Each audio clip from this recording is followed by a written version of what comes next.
This is your host, Danny, and this is English Plus.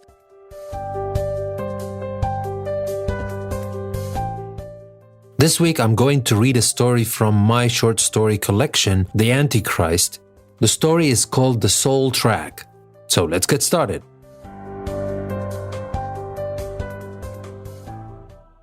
The stands filled with people eager to watch the race. Some even came here early in the morning from all the country to watch these aspiring drivers race against each other in one of the most prestigious race tracks in the world. This event would always attract the lead scouts of all the top motorsport teams from the least significant competition to Formula One. Each of the drivers had a fan base, but no one enjoyed the huge fan base of Ramon the Bullet. It was his 20th year in this competition, and Ramon had broken all previous records by winning 12 times. No other driver came close to that number. Ramon knew this track like the back of his hand. When you look at the man's 45-year-old face, the little wrinkles might fool you into thinking you are not looking in the face of a champion. All other drivers stood little chance, if any at all, against this giant race driver. Ramon was in the garage inspecting his car for the 10th time today. His focus was bent on winning the race, as he knew he would not have many more years to keep his performance at such a prominent level. So he wanted to make the most of it while he could. He was checking the engine when his friend Patrick came and whispered in his ear, "This new guy, Michael, is supposed to be the best of the whole new pack this year. Some people say he might be the new Schumacher." Ramon kept on looking at the engine, and then he pulled a cloth and rubbed his hands clean of the grease. He looked at Patrick with a dubious smile and said, "Isn't that what you said about Samuel Herbert last year? About Tyler Smith the year before? Why do you think I should be terrified this year?" "No need to get angry, man. Stay focused, but just to remind you, Samuel and Tyler are leading the Formula One Drivers' Championship this year. I could have been as good a scout as any of these big shots lining up in the VIP boxes looking for the next best driver. I always know the best even before the race is on.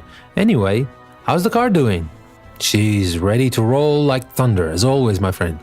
"Sounds great. Listen, Ramon, I have known you for 20 years and I have never doubted your skills, but I want you to keep an eye on this Michael guy I told you about, okay? Just do it for me." "All right, Patrick. I'll be as careful as always. No one is beating me today." The drivers started the warm-up lap and then they all lined up to start the race. Michael was fourth on the starting line, 3 places behind Ramon. The race started with the thundering noise of the cars speeding up as fast as they could, and the drivers all dashed towards the first turn where everyone tries to move ahead a position or two. However, they were all very careful because this turn was also called the debris turn, for most of the accident at the first lap happened right there. Ramon had nothing to worry about. He was in the first place. He dashed forward and had no worries about keeping the lead in this busy first lap. There were no severe casualties in the first lap. It was just 2 drivers who were competing for the last couple of places who had a small accident, which wasn't dangerous, yet it forced them to give up the race. Ramon finished his 10th lap with no worries neither about that Michael guy nor about anybody else. He had a substantial lead of 10 seconds ahead of the second driver, Michael, who passed the 2 drivers ahead and had but one big obstacle left between him and his first big win in the world of motorsport racing. Ramon was a pro and he was never complacent, for he could still remember when he came in second once, when he underestimated his competitor who overtook him on the last lap just before the final turn. Yet that was 10 years ago, and Ramon had learned not to make the same mistake again. Ramon was getting ready for the pit stop. He had a strategy for only one pit stop, but he had no worries as he had a comfortable lead by 20 seconds ahead of Michael and the rest of the pack. The mechanics were ready and waiting when Ramon entered the pit lane and stopped the car. They were like busy bees around the cars, changing the tires and filling the car with enough gas to complete the race. Then something wrong happened. Ramon couldn't hear the engine running anymore. The engine went dead and the precious seconds were passing. Ramon could do nothing about it, and that new mechanic was a complete disaster. It took him too long to restart the car and set Ramon back on the track. That fateful pit stop took Ramon 63 seconds and moved him away from the lead. When he rejoined the race, Ramon was 7th.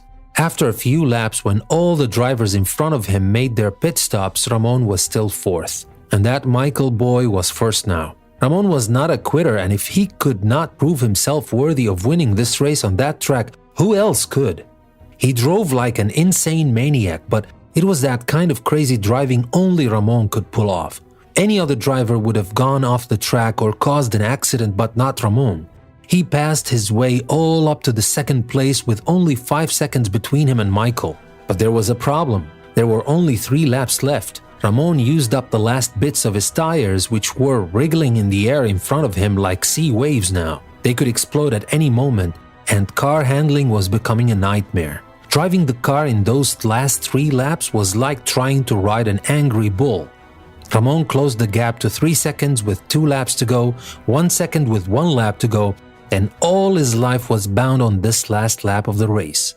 The spectators and scouts were watching what was happening, and they were all mesmerized by the impossible driving skills of Ramon. Many turns were to be his last in this race, or to some in this life, but Ramon endured. No one was worried as Patrick was. He felt guilty of telling Ramon about Michael, which made Ramon even more determined to win the race. Ramon took the largest leap of faith in his driving abilities and his car's capability to hold on and not break apart. He could smell Michael's sweat from where he was now. He had 2 turns to go, and just like a hungry tiger, Ramon was just waiting for the right time to strike. The first turn, there was a small window, but Ramon saw the risk of hitting Michael's car and driving it off track.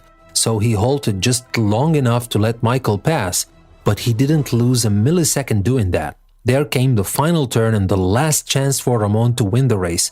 He fooled the young green Michael with a move he thought Ramon would overtake him from the outside part of the turn. As Michael moved a little to the right to block, Ramon came in like a bullet from the inside and dashed to the finish line with a slim lead of just a few milliseconds, achieving the greatest victory of his entire career and the most exciting race this track had ever seen.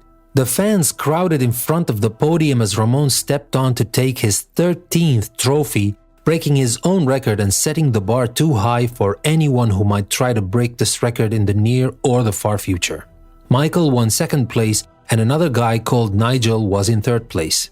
The champagne bottles popped and a crazy scene of excitement was all over the place. The scouts' eyes were glittering with opportunities and potential drivers they had already made calls about and made their initial offers ready. All were waiting for the top 3 drivers to step down from the podium, and some had already extended very generous offers to the other drivers who could not make it to the top 3. The reporters were stalking the scouts to get scoops of young drivers who were about to enter the big world of Formula 1 racing, or the less lucky ones who received offers to race in the Formula 3000 competition. The top 3 drivers came out of the back door of the podium, and the scouts pushed their way to get to them as if the real race had just begun.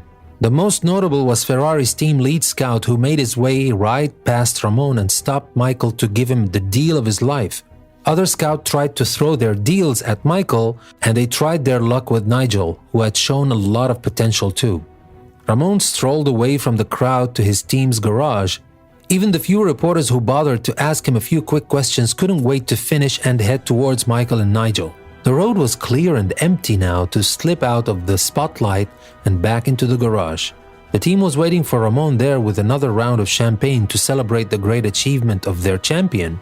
Patrick was there too. He gave his friend a warm hug and congratulated him on the incredible feat he accomplished today.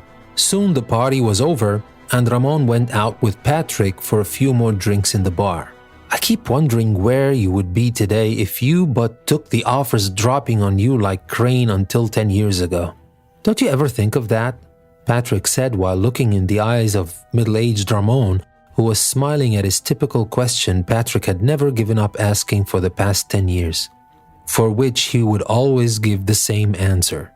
I would never know where or what I would be, but Patrick, my friend, right here, I will always be king.